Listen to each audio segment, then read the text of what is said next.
People always ask how I balance my family life with 400 shows a year. I'm just doing what I love with the people I love. It's my magic life.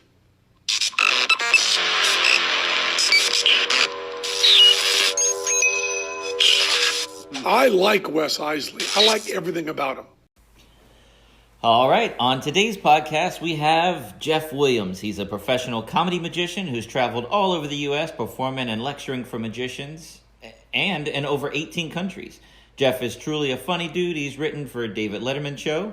He's also written several books, created DVDs teaching magic, and created magic products that he sells to magicians all over the world. But why keep talking about the dude? Because we got him right here. So, everybody, it's Geoff Williams. Woo! What's up, man? Hey, me. That's right. How's it going? What's going on, man?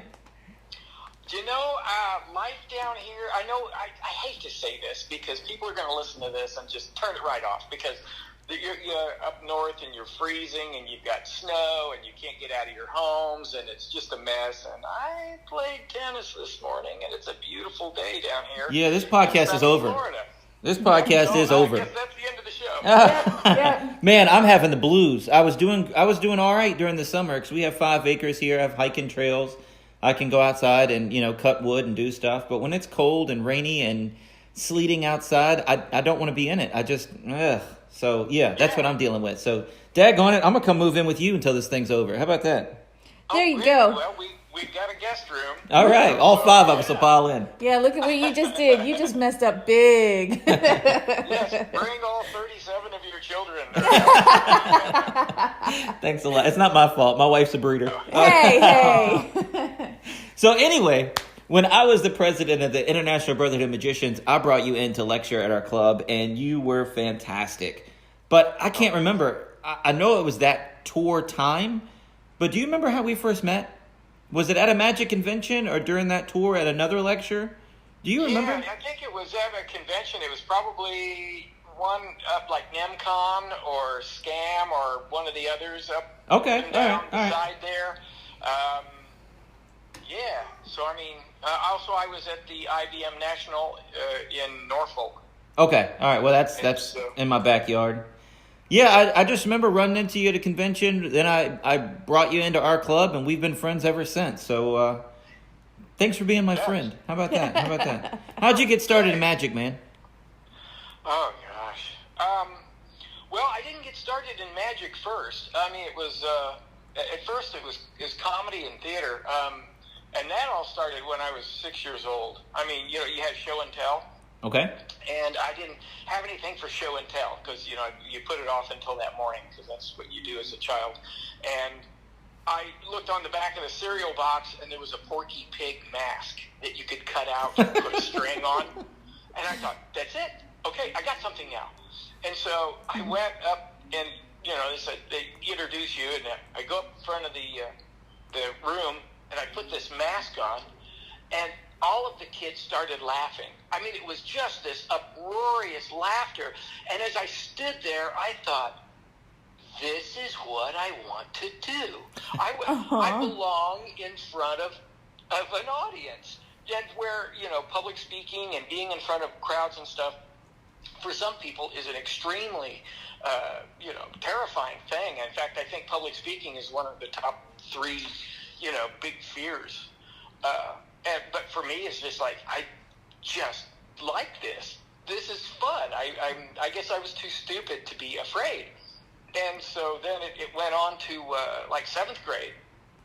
And I was starting to develop some of my comedy there, actually. My parents were very funny. My mom's hilarious. My dad was just a hoot.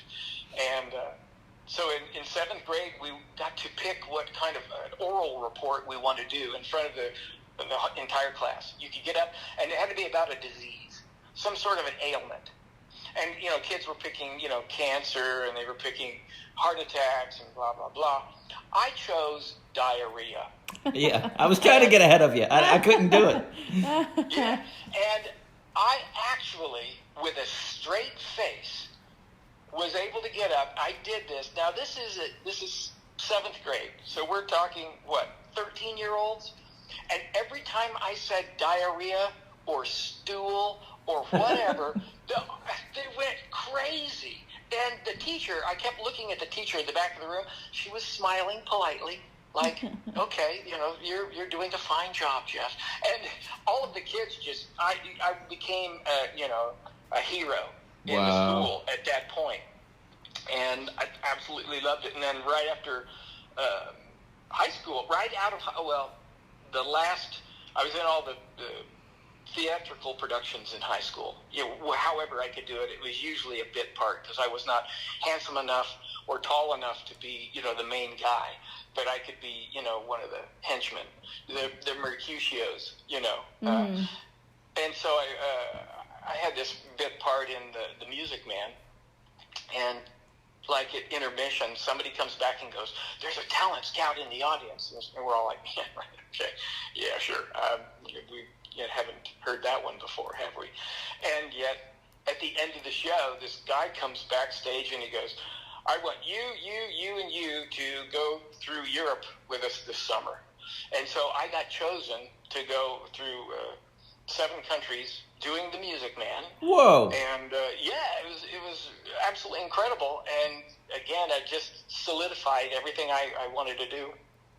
And then in college, I was doing some stand-up stuff. I ended up doing some. I opened for when I've lived everywhere as far as like Tucson, Minneapolis, Illinois, and now Florida. It looks like I'm trying to outrun creditors.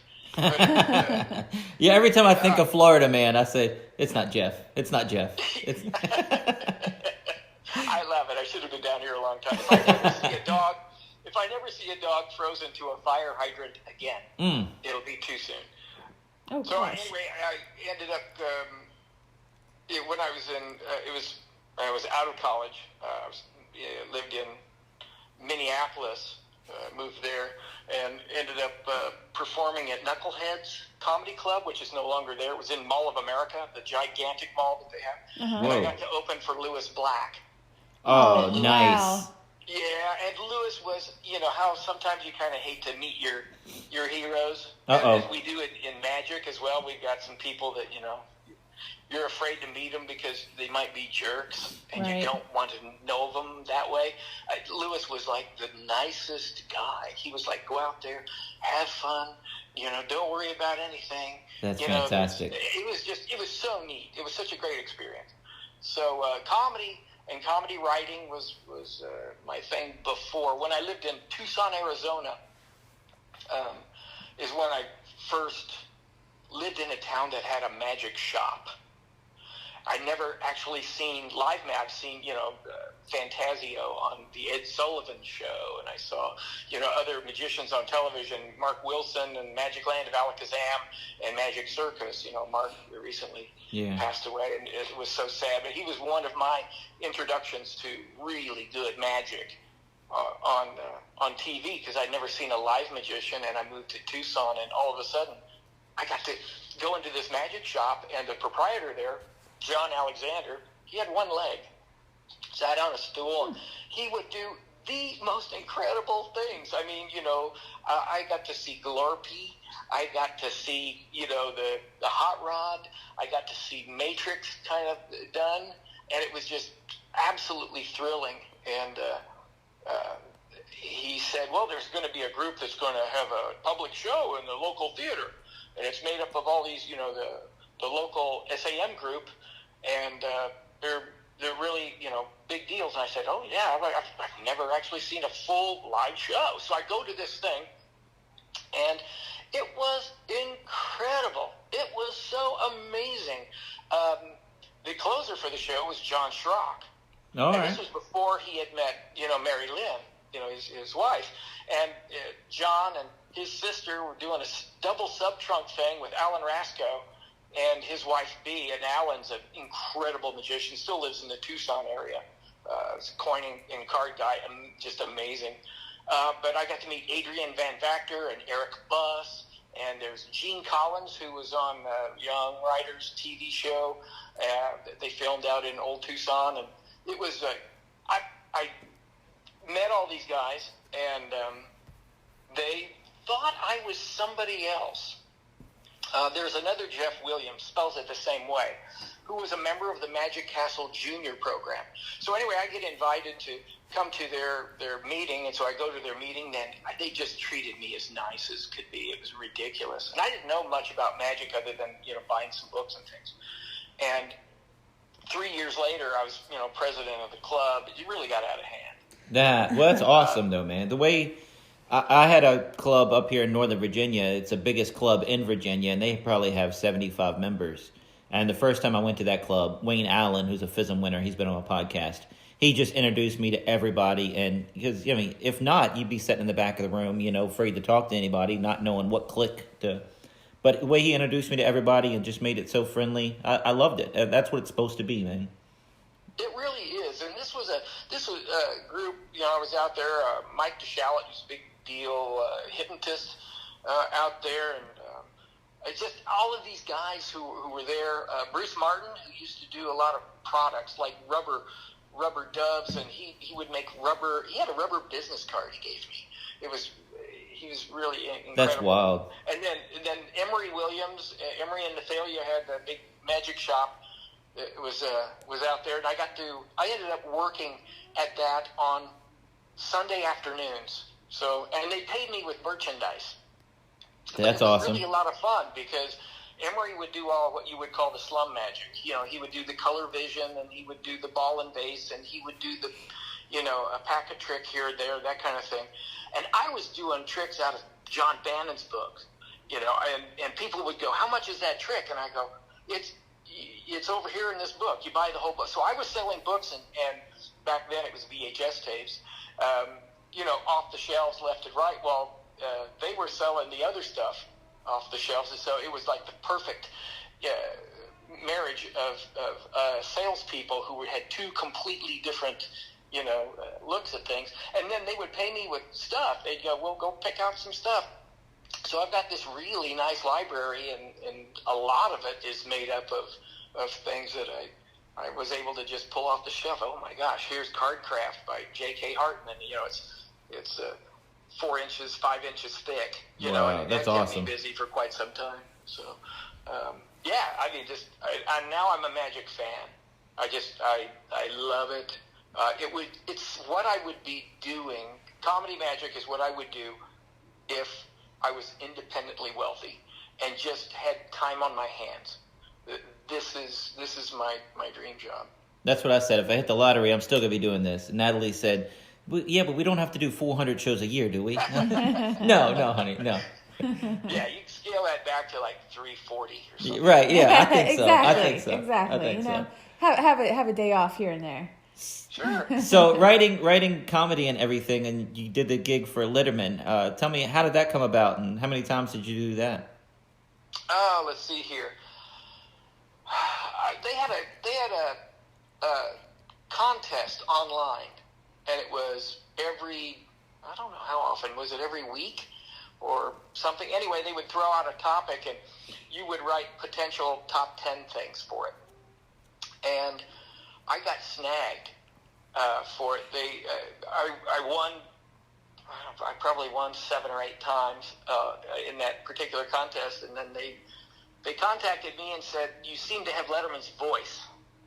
And I took that to mean that when I wrote it, I tried to think how would David have read this, if it was him. And so I would try to put things in that particular sound. And so they said, "Well, we're going to try some things out. They'll throw me some different topics." They said also you can do just current event stuff. And so I ended up sending in, things, and if they liked it, they paid for them, and it's fun to hear. I never actually met Letterman. Never Wow. did. I did everything, freelance. And it was, so from 1997 to 2009. And it was, I probably did, all told, some or all of maybe about 15 or 18 top 10 lists. So not a lot, but more than most people. Do you have your top 10 lists on video? Did you save them and get them from TV and things? Yeah, I never knew when they were going to be on. Wow. That type of thing. And it was, again, a lot of it was early on before anybody could afford, a video recorder and that type of thing. And we didn't have our phones, it's one of those times. Dude, that's so awesome. I did print one out that I updated recently that I put on I tend to do around Christmas time. I tend to update this one, the top 10 least popular new Christmas toys. Okay. Number 10, Hasbro mouth marbles. Number 9, Play School electrical outlet discovery tool. Number 8, Why Mommy Drinks iPad app. Number 7, the Dremel wall doodler. That was a fun one. Number 6, It's Your Turn to Marry Kim Kardashian board game. Oh, no. Yes. Number 5, Baby's First Bunsen burner. Yeah, that's not good. Not. Number 4, Cough on Me Elmo. That's for this year, Yeah, especially. definitely. Yeah, it is, yeah. Number 3, House of Representatives action figures. Least popular. Number 2, Lactose Intolerant Barbie.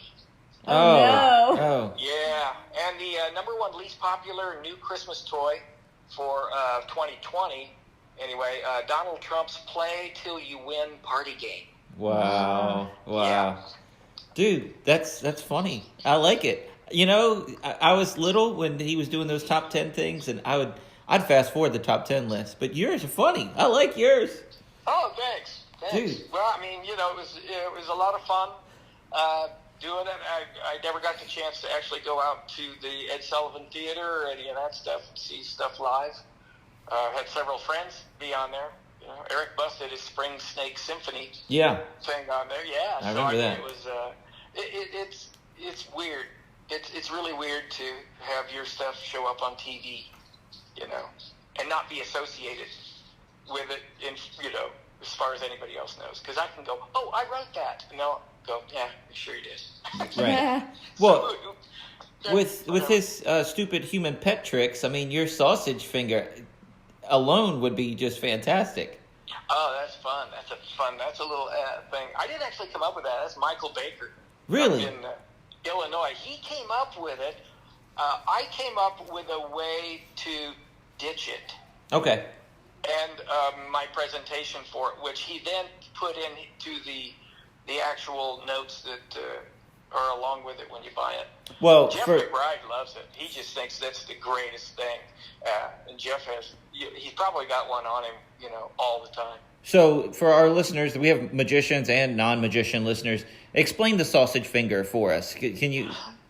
Yeah, the sausage finger, you can do it on yourself, really. You take your index fingers and touch them together in front of your nose maybe about 1.5 feet in front of your nose. Just touch them together, but don't look at your fingers. Look at the wall that's past, that's in the distance. But use your peripheral vision to see your fingers touching in the middle. And what it'll look like is there's this sausage between your fingertips.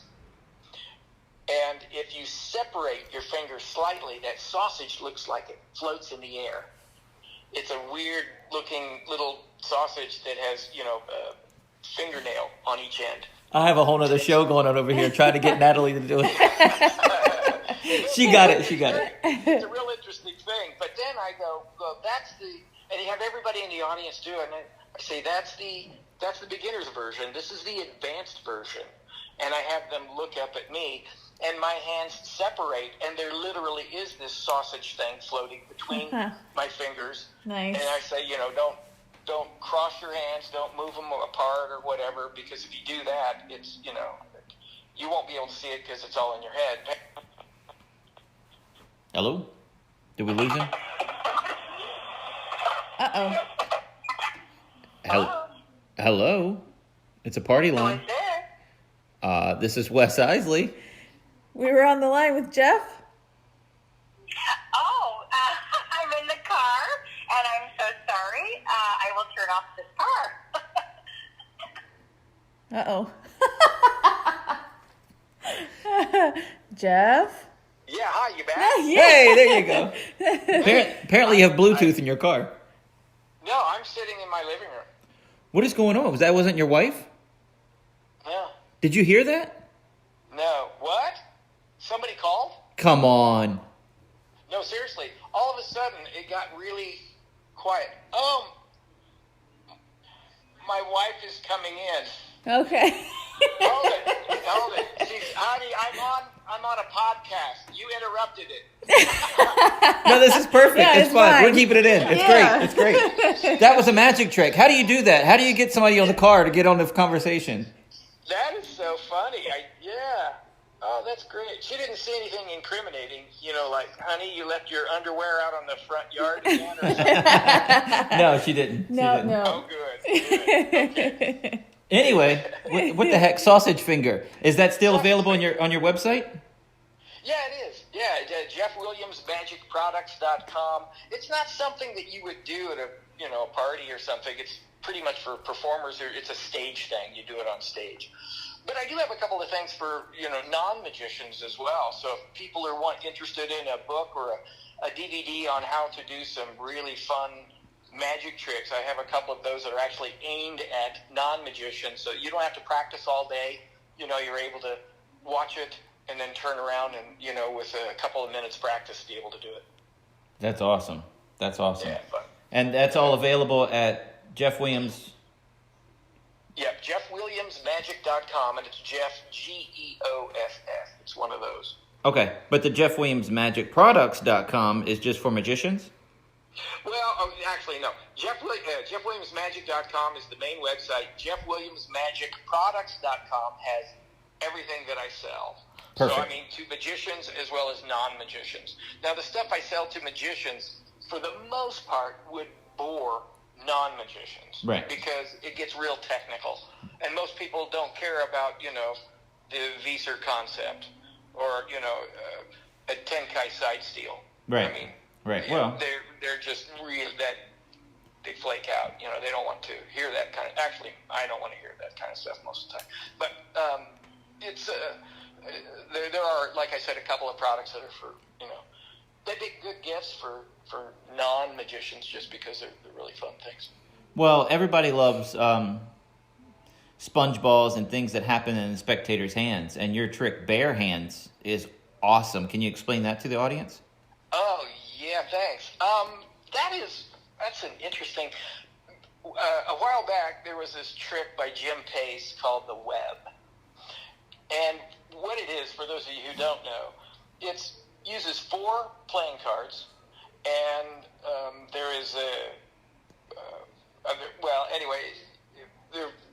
at the end of the trick, the people turn their hand over, and there's this giant spider on their hand. It basically disappears from the card and ends up being on the back of their hand, and it looks real.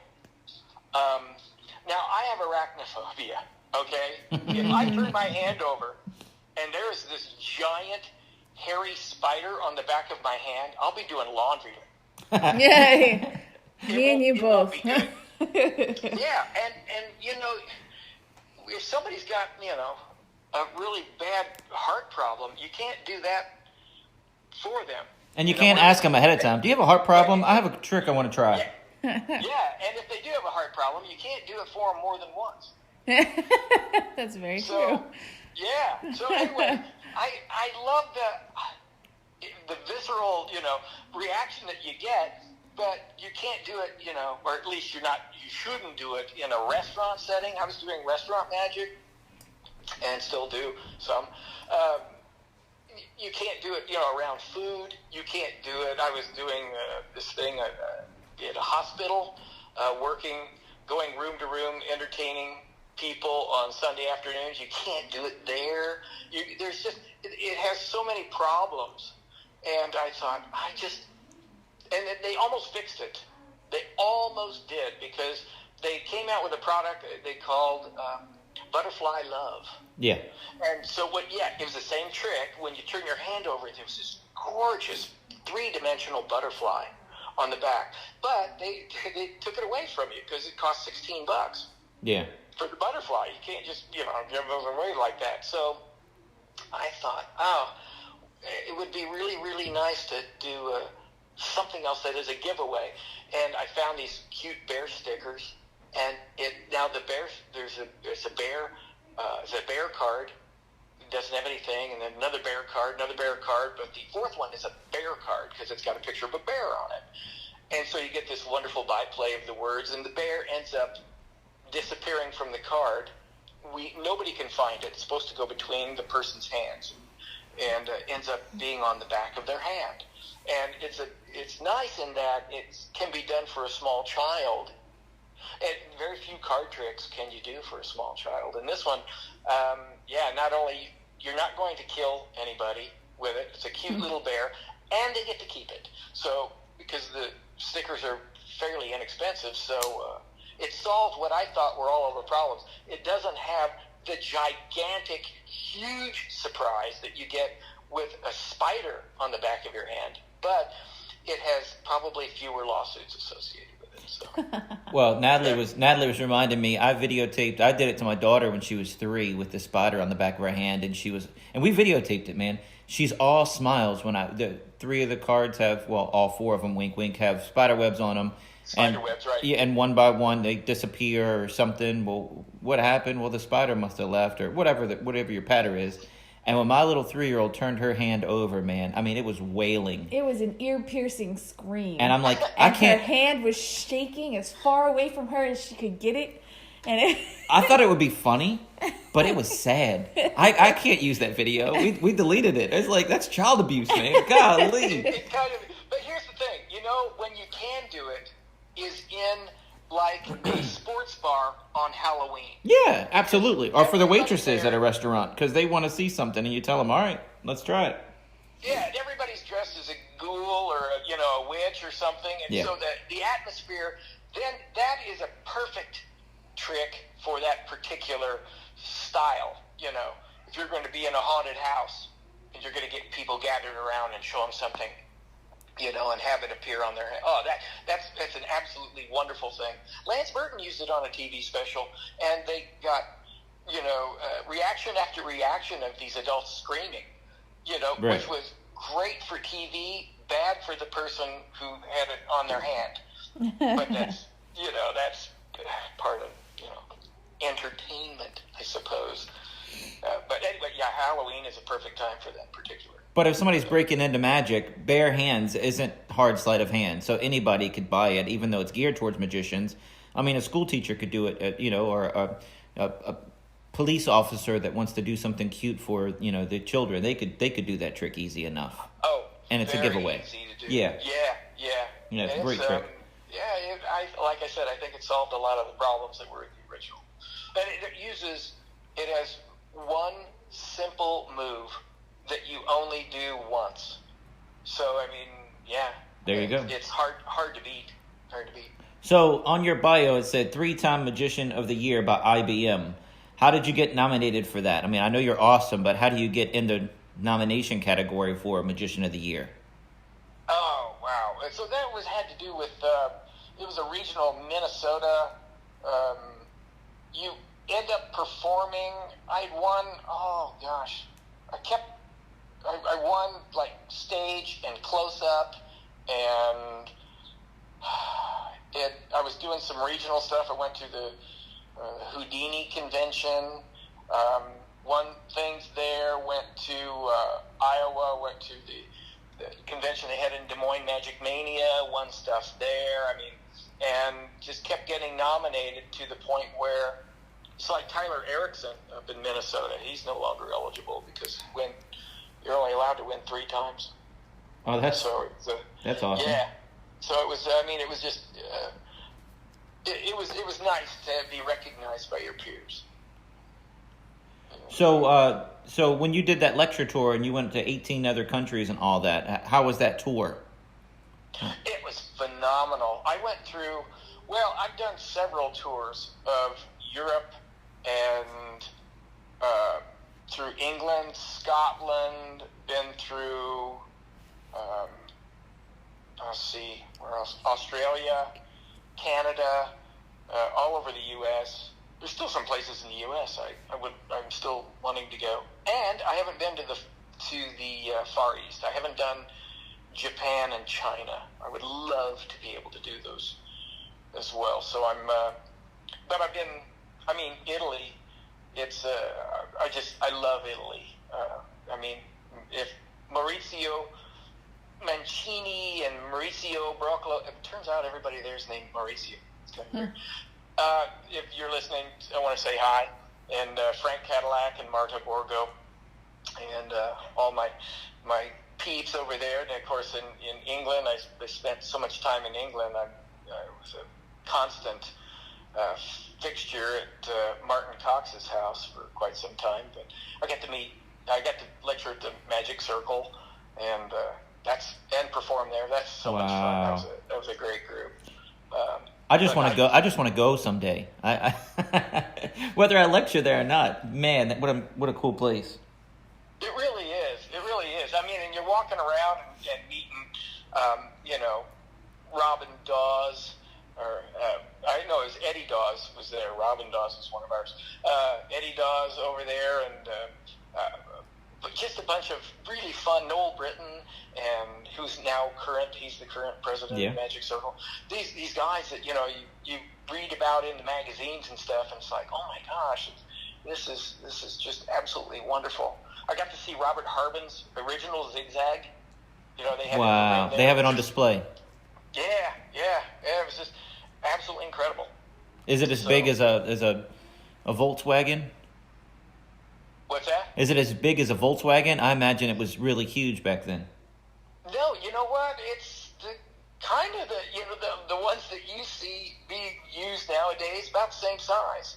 Harbin was really good at economy, so there wasn't a whole lot that you could do to make it look smaller, or You know what? I'm thinking Selbit. I'm thinking the original. That's what I'm thinking about. Oh, like the sawing, where you could put like 12 people in boxes nowadays. Yeah.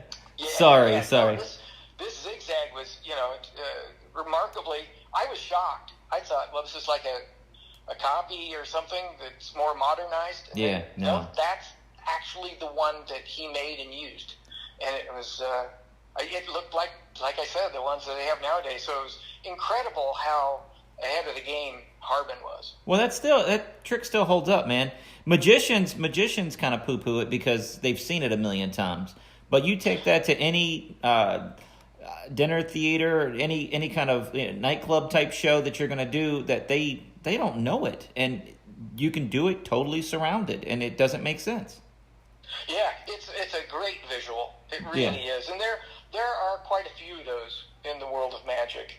And I'm not that enamored with what I consider box magic or even grand illusion, but Copperfield's got one that I hope I never ever find out the solution, because I love it so much. It's the big metal plate one that they put on this table, and then he lays on a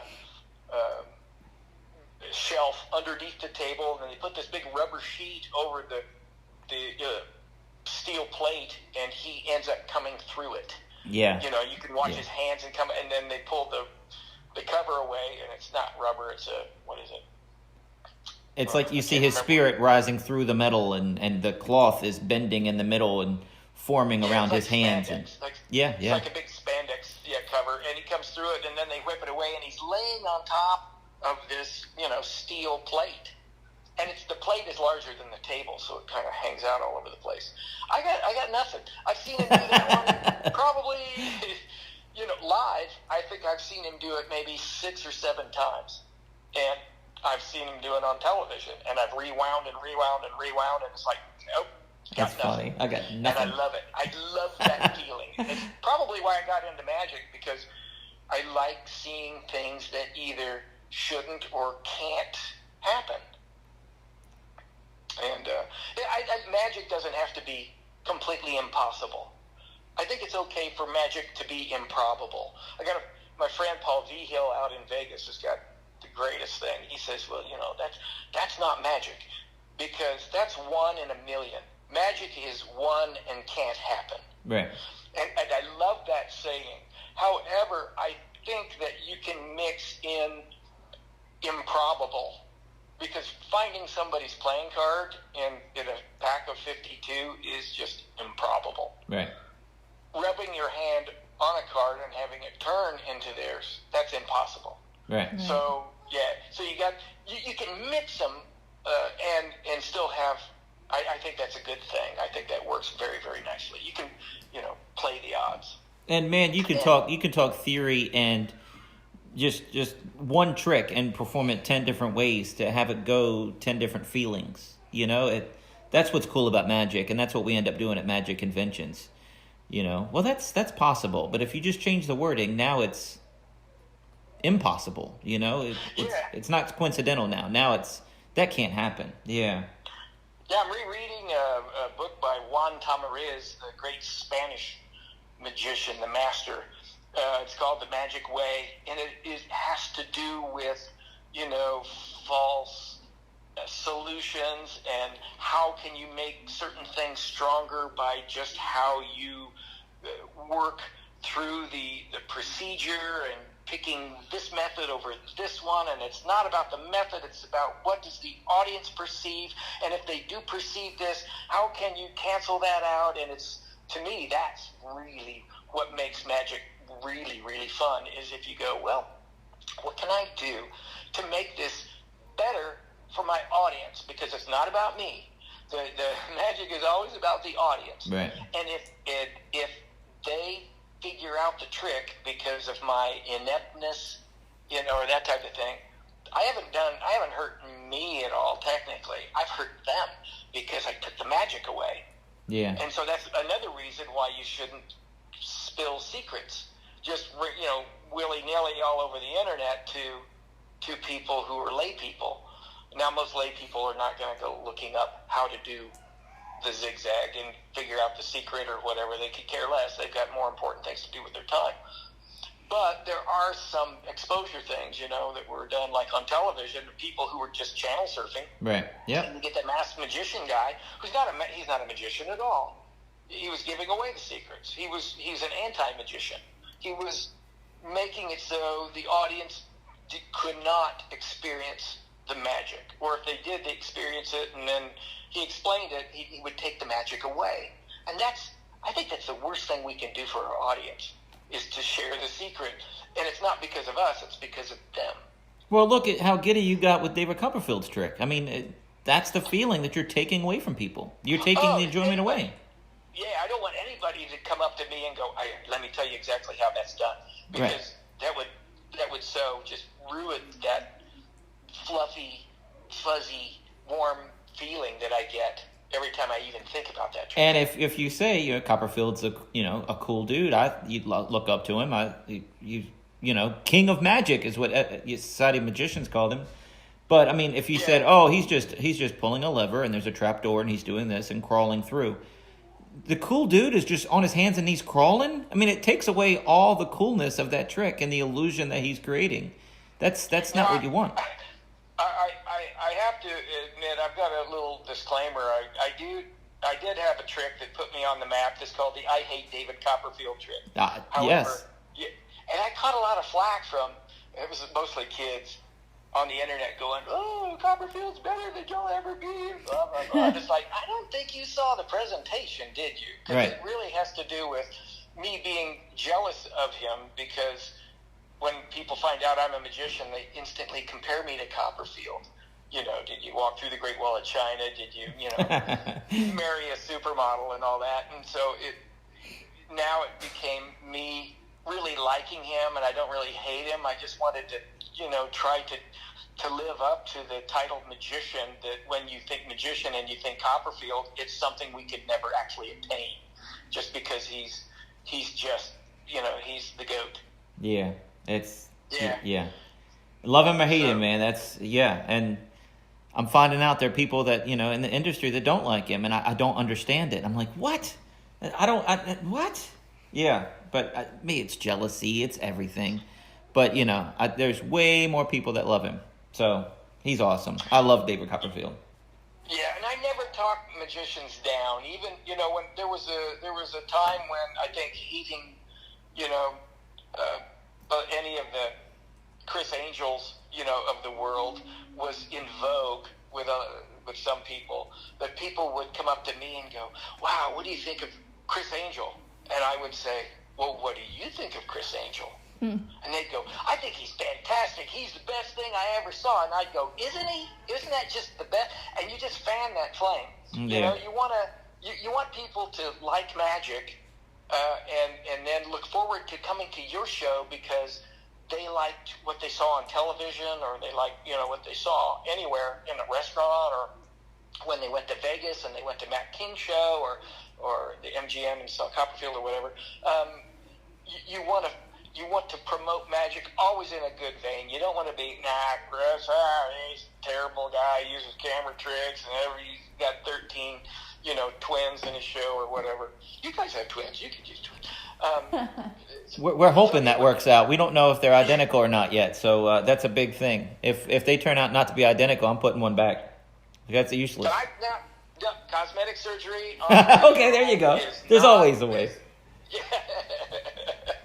I'm joking, people. For those listening to the podcast, you should wait until they're 3.5 or 4 there you before go. you do any cosmetic surgery. There you go.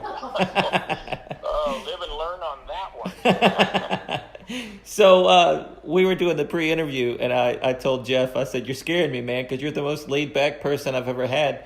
It was the quickest pre-interview. Yeah, I'm ready. Yeah. Well, do you have any funny stories? Yeah, I'm good. Let's go. Wow. Okay, let's do it. So give me some funny stories of magic. Anything come to mind? Oh, gosh. I had one. Danny Archer, what a great guy.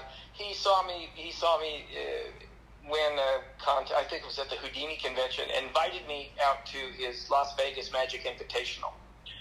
And so I got a look at the lineup of the show that was going to happen the next morning, and it was Armando Lucero. For those of you who don't know Armando, he can do card productions while he's turning in a circle, and you do not still see where the cards come from. He's absolutely sensational. He's almost what I would consider to be a perfect sleight of hand artist. And so he was going to be doing his card manipulation act right there in the room. Next is Joe Gibbon, who's a FISM winner.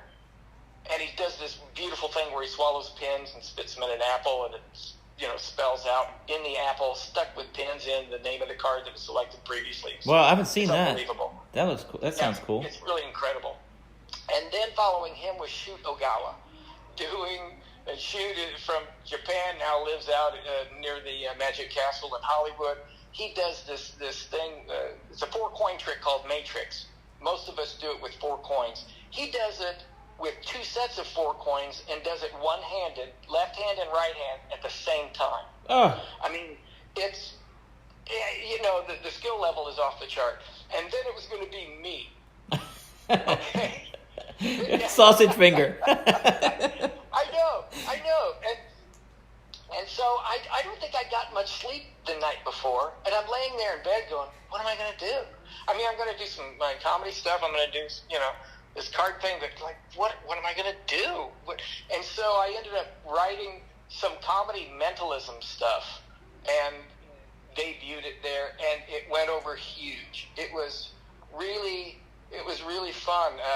Penn of Penn and Teller, Penn Jillette, came up to me afterwards and said he really enjoyed it. He thought it was really fun, and Matt King was very, very nice. And I got Kozak was there.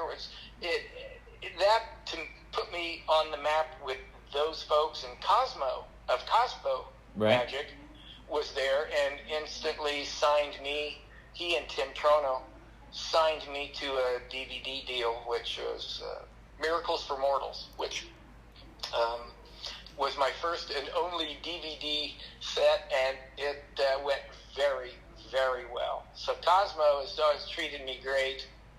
Cosmo does the Real Magic DVDs. If you're a magician and you don't know about this, you need to take a look at it. But it's a very inexpensive subscription thing, and you get access to all of these DVDs that have interviews and tricks and moves and history, and some of the greatest magicians in the world have been on these. And I've been getting them since day one.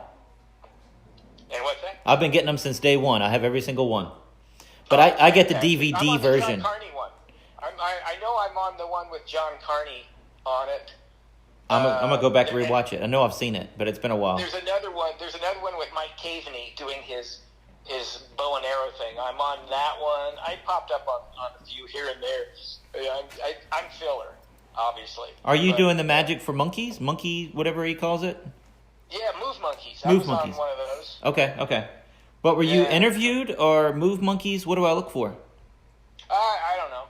Okay. They're all over. They put me. Yeah, Cosmo used me on several. So it was a lot of fun. Yeah. And so it was. Cosmo's so great to work with. You should get with him, and he shows up at a lot of conventions, and he's got his camera equipment. He's always waiting for. He's usually at Las Vegas. What's the one? Magic Live?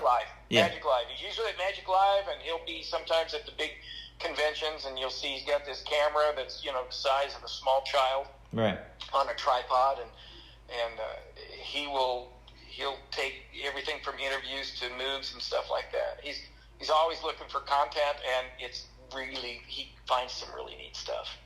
Yeah, I enjoy them. I like them a lot. I wish it would come out more often. It's like a quarterly magazine now, DVD now, so.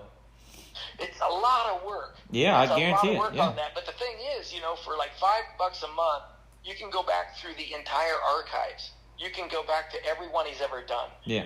And it's, hours and hours, listening to Doc Eason and Garrett Thomas talk about bar magic, and Dan Fleshman's in there, and it's unbelievable how much stuff he's got on there. All right, so funny stories. We wanted to talk about disaster stories, if you have any of those. But before we get to that, we have about 10 minutes left. What is the deal with the hand in the face? Every picture you see of Geoff Williams with any celebrity, any magician, any picture in the world, they have their hand in his face when they're posing with him, taking a picture. And I told Geoff, I said, listen, when you send out some headshots, I need to actually see your face for the thumbnail for this audio podcast here. So what's the deal with the hand in the face? Well, it's just a gimmick kind of thing. I really wanted to come up with something. The celebrity shots, when you're with a celebrity, when you're with some other person, and David Acker in his book, More Power to You. It's a great book, by the way, and he's a Canadian magician and stand-up comic. So he's got some really fun stuff in all of his books. But in this particular book, he had a picture of him with Max Maven. Now, for those of you who don't know Max Maven, back in the day, he had this serious widow's peak that came down, and it was instantly, recognizable. And he had his hand up in the air. So David had his hand up in the air, and he looked really excited to be waving high to the camera, and he obscured Max's face. But you knew it was Max. Right. And I thought, you can't do that with everybody. That's really funny that he did it with that. And I go, I could do that, but I know what I look like. And so I would like to have the other people waving at the camera or doing other things, holding a drink up or whatever, toasting, and have their hand in my face. And it just took off. And everybody I asked to, help me with this, they were like, sure, yeah, we'll do it. And except for when I was at, what was it? It was, I believe, at a 4F convention, which is a thing that usually happens in upstate New York every April, but last year and this year it's been canceled because of the COVID. The Japanese contingent, it turns out the Japanese people are the nicest people in the world, because I said, I want you to put your hand in my face and wave at the camera. And they're like, no, we would never do that. And I go, no, yeah, I want you to do it. And they go, but that's disrespectful. They won't be able to see your face. And I would, okay, I'd get my phone out. I would go through the 500 pictures that I've got to show them, look. And they're like, oh, it's a deal. It's a thing that you do. Oh, we got it now.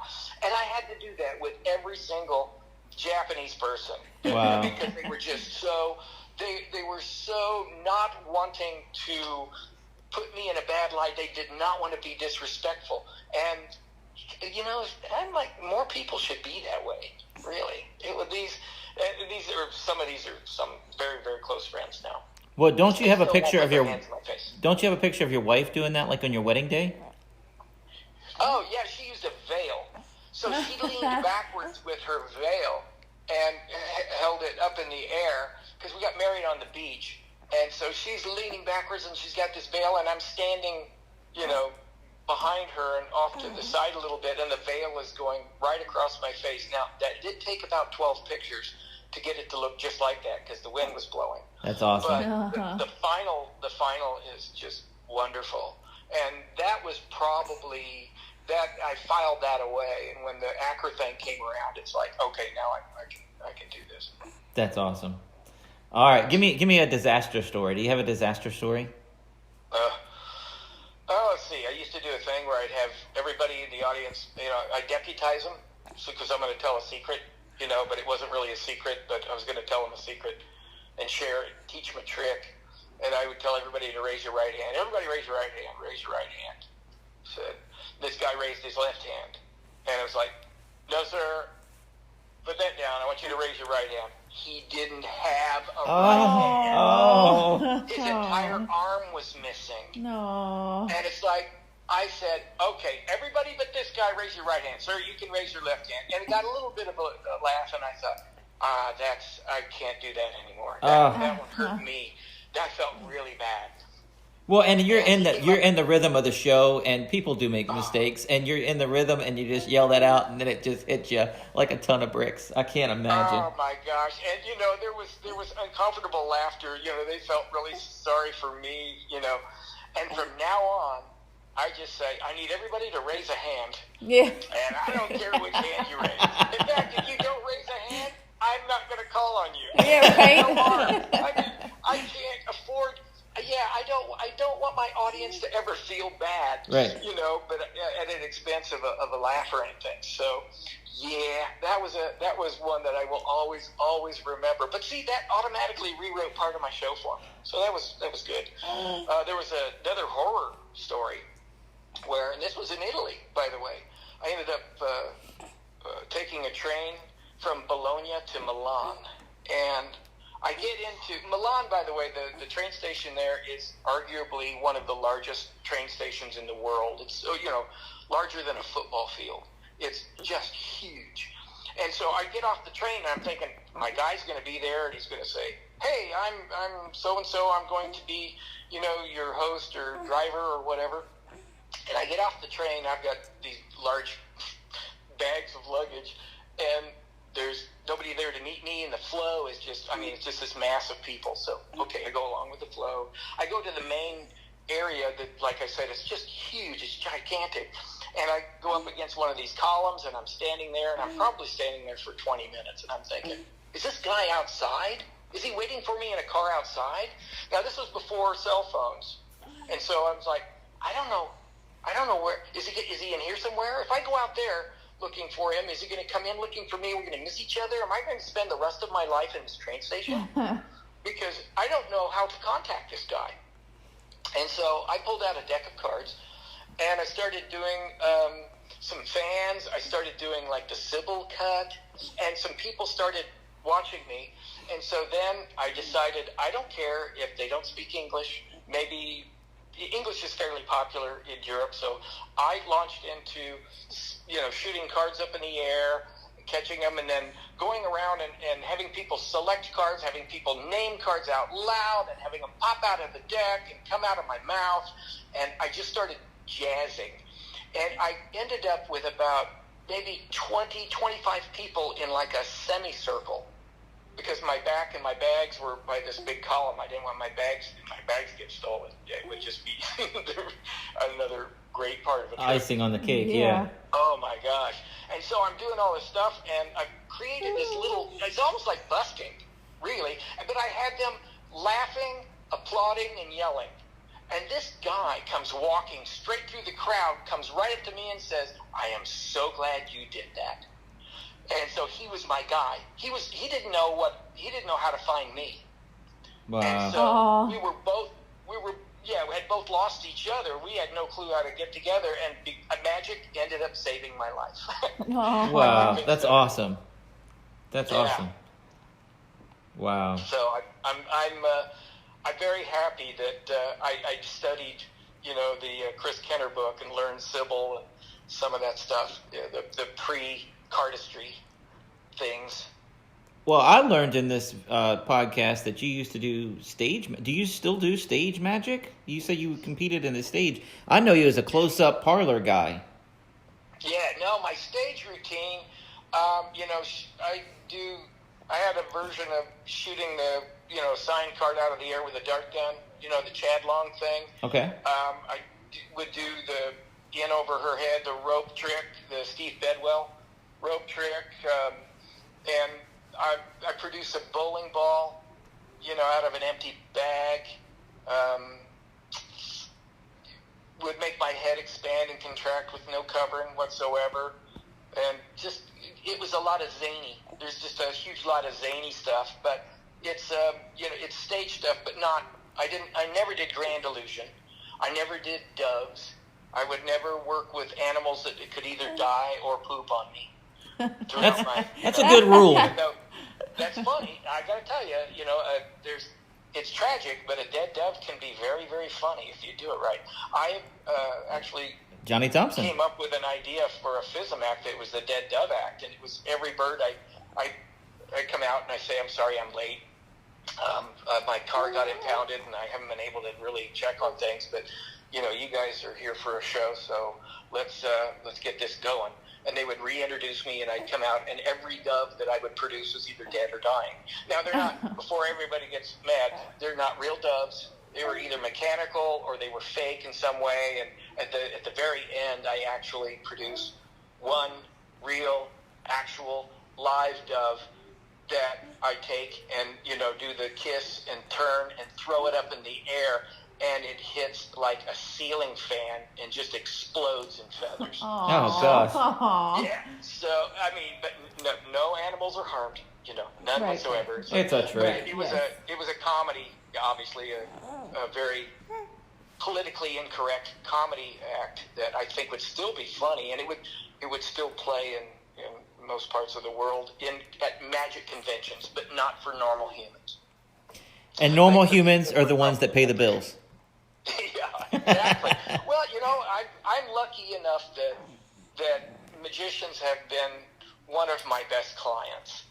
I've been very fortunate to do lecture tours and then go to conventions and either do MC stuff or be part of the show. And I love performing for magicians because you can do some inside jokes and you can do some things. And I learned when I went to 4F, which is nothing but, heavy hitters. These are some of the best sleight of hand guys in the world. And I still wonder to this day why they wanted to include me. Wow. No, you're awesome. You're awesome. Thanks. I realized the number one thing was you don't have to fool magicians. You just don't want to waste their time. Yeah. So if it's fun, like Fantasio went from Fantasio to Funtasio, and was doing comedy magic, because his Fantasio stuff, with his wife, was doing the candles and it was all manipulations, and it was a lot like a lot of other people's stuff. Even though he was doing original things with original products, it got really original when he went to Funtasio and it was comedy, but it was takes on classic pieces of magic, and that I thought, okay, that's the way comedy magic should be. You don't have to fool people. You just can't waste their time. Well, and we are out of time. So thank you for everything. Dude, he's available for Zoom shows, Zoom lectures. If you're a magician and want him to lecture at your club, just get a hold of him. If you want to have this guy do a show for you over Zoom, he's more than happy to. You can find Geoff Williams at jeffwilliamsmagic.com, jeffwilliamsmagicproducts.com. Let's see, Twitter, it's at Geoff Williams, and Facebook, at Facebook, Geoff Williams, but that's Geoff Williams. Geoff, thank you so much, man. Thank you for everything. We are just running out of time, man. You are awesome. Stay on the line real quick. I have to do some plugs, and we'll get out of here. Thank you so much, Geoff. I want to thank you all, Wes and Atlanta. It's great hearing your voices, talking to you all again. I'm sorry this COVID thing has kept us apart. Well, you are awesome, man. Thank you so much. On March 6th, I'll be performing at the Lafayette Inn and Restaurant in Standardsville, Virginia from 6 to 8 p.m. I'll be going from table to table performing close-up magic, and they'll provide a 4-course meal, all in combination for a truly magical evening. This event usually sells out, so don't wait. And if you're traveling from out of town or out of state, ask about staying the night at the inn. Space is limited, so reserve your spot today. Check them out at thelafayette.com. Also, all 16 episodes of Wes Iseli's Magiclife Season 1 are available on Jewel TV. Jewel TV is on Roku, Apple TV, Amazon Fire, Jewel TV app, and tons of other places. It's in over 100 million households. All you have to do is look for it. You can find it. And for a limited time, it is also available on YouTube, so you can catch up on Season 1 before Season 2 debuts on February 26th. See you next week. Today's episode of the podcast is sponsored by Express Copy and Graphics. Mention promo code Wes Iseli to get 10% off. Their website is expresscopy.com. That's XPRESS-COPY.com. They do it all. Copies, banners, signs, vehicle wraps, promo items, practically anything you need printed, they can do it for you. These guys are great. Check them out. Check us out online at wesiseli.com and patreon.com/Wes_Iseli for behind-the-scenes videos, blooper videos, never-before-seen footage, discounts on merchandise, magic trick tutorials, and more. That's Wes Iseli, spelled WESISELI.